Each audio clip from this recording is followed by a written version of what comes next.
الكاف تفرح الجماهير على الدخول مجانا لمباريات كأس إفريقيا بالمغرب، وهذا ما قررتها في خطوة فاجأت الشارع الكروي وأعادت الحياة إلى مدرجات الملاعب. قررت اللجنة المنظمة المغربية لكأس الأمم الإفريقية 2025 بتنسيق مباشر مع الاتحاد الإفريقي لكرة القدم فتح أبواب الملاعب مجانا أمام الجماهير بعد مرور نحو 20 دقيقة من انطلاق بعض المباريات في إجراء غير مسبوق يهدف لتعزيز الحضور الجماهيري وخلق أجواء حماسية داخل الملاعب.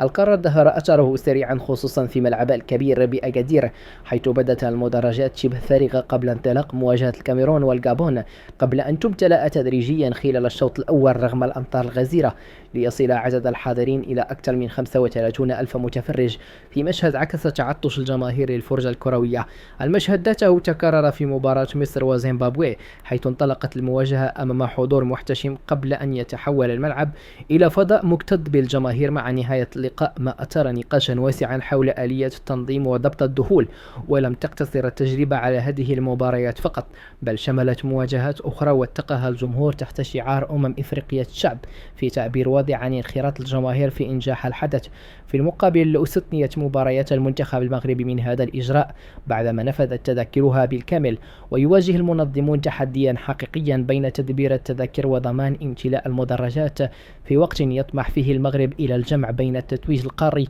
وتقديم تنظيم يليق باستحقاقات أكبر.